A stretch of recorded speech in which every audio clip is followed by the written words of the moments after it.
Hi folks, John with the Wingman115 Channel checking in. Glad you could join me today.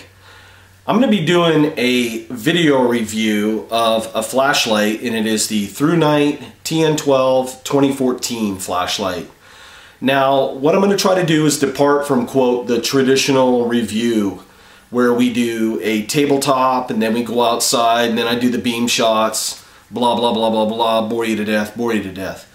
What I'm going to try to do is shake it up a little bit, quick rundown. We'll do the specs on the tabletop.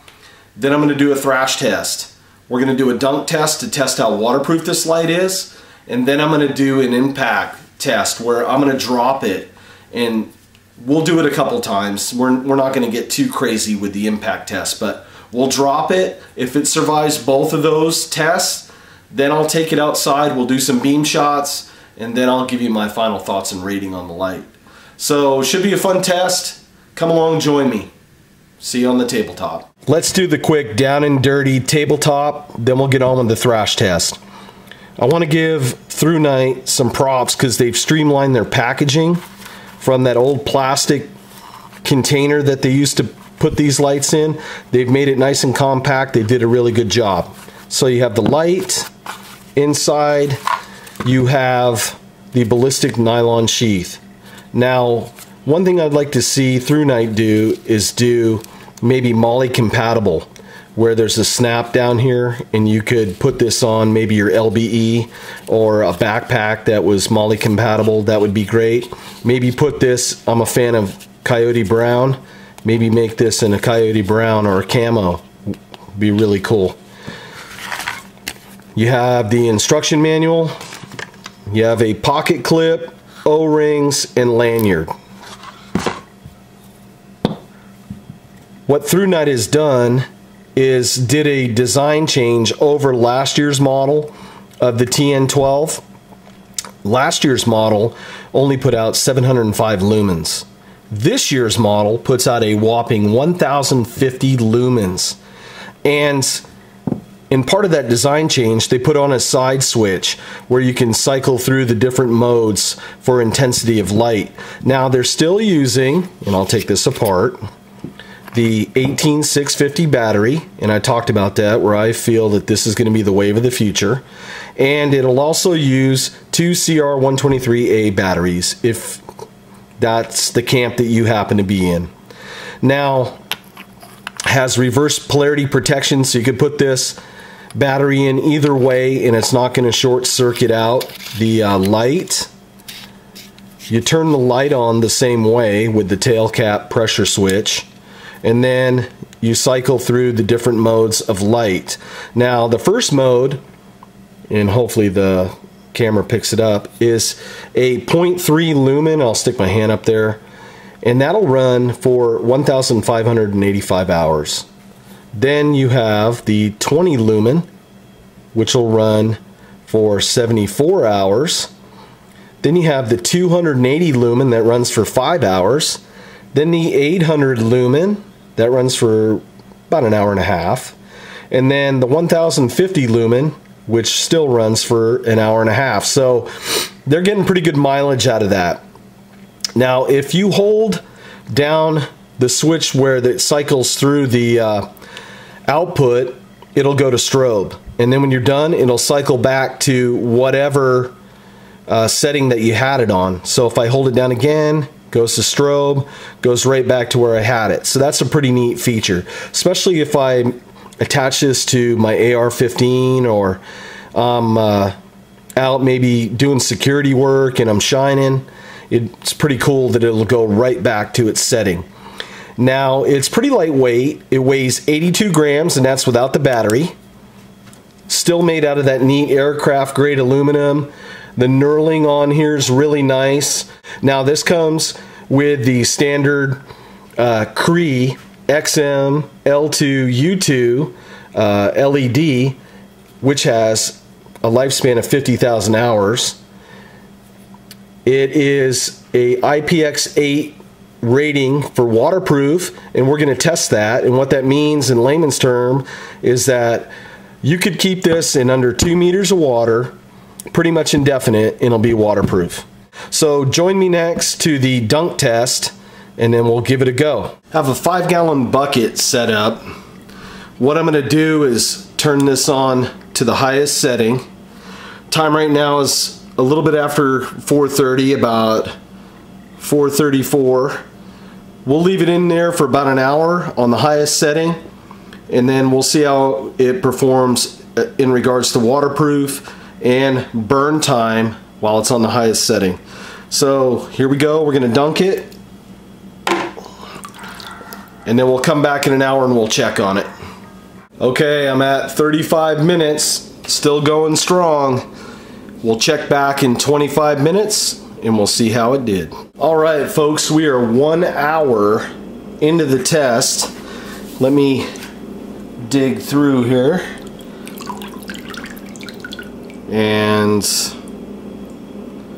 it's still working. Let's cycle it. See how that works. Low. Strobe. So everything seems to be working fine.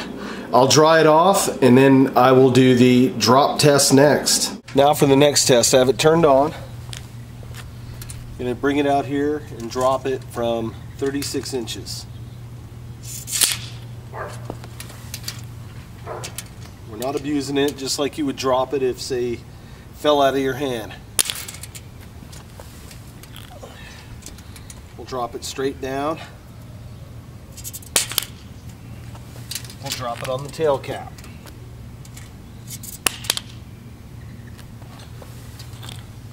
Alright, 4 times dropping it. Not too bad, a few marks on it, but that's to be expected. Pass the drop test. Okay, for the sake of a disclaimer, I put in a fresh battery so we could do this test. What I'm going to do is we're going to kick it down to the lowest setting and then we will cycle it up. So I'm going to put a piece of paper in front of the camera, and that is on the lowest setting. That's on the 0.3 lumens. I mean, that would be enough to read on right there. It's perfect. Then it jumps up to 20 lumens. Illuminates my show notes right there. Then jumps up to 280 lumens, and you get a pretty good beam with that. One thing I love about ThruNite is you don't get any artifacts, any halos. It's just nice, crisp light.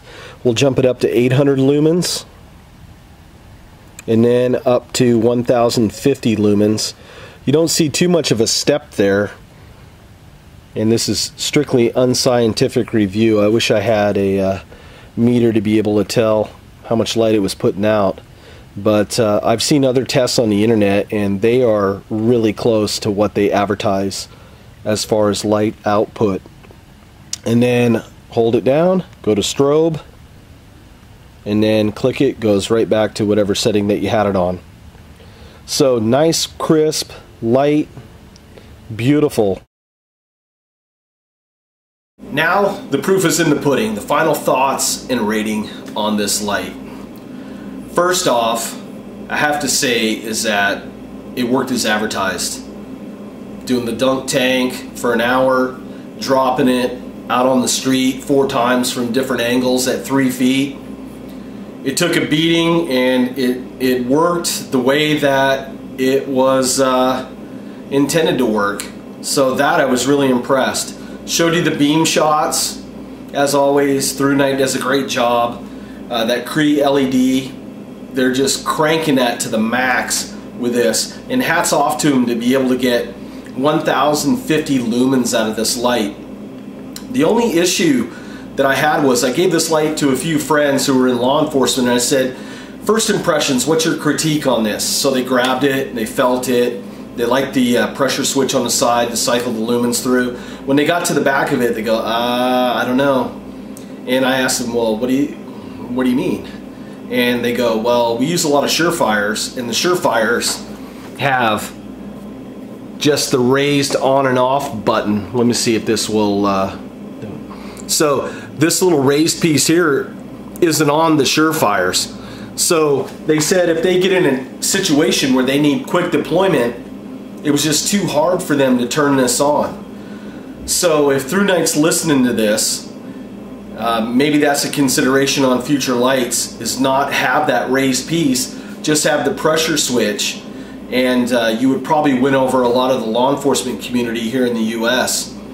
For under $50, I mean, you can't beat this light. ThruNite's just doing an outstanding job. I'd like to see the holster be MOLLE compatible to be able to hook it on a backpack or a duty belt or whatever you would like, but that's not a deal breaker. I mean, for 50 bucks, I can live with the holster being the way that it is. That said, on the channel, on a rating of 1 to 5, I would have to give this 4.5 stars. And that would be the only consideration is, just like my law enforcement friend said, take off that raised piece, make it flat, that way you can deploy it real easy. And I think this would be a great light to put on your assault rifle, your AR-15 or your AKs. It's just another great light. I like the fact that you can go strobe with it and then go back to whatever setting that you were on. And for under $50, I mean, you just can't beat them. ThruNite is just knocking it out of the park again. So this is John with a flashlight review. The TN12 2014 gets a thumbs up on my channel. Folks, take care. I'll see you on the next video. Folks, if you like the content, please subscribe, like, and share. And for the latest channel updates, follow me on Facebook, Instagram, Google+, and Twitter. Folks, thanks for checking in. Until the next video, take care. We'll see you.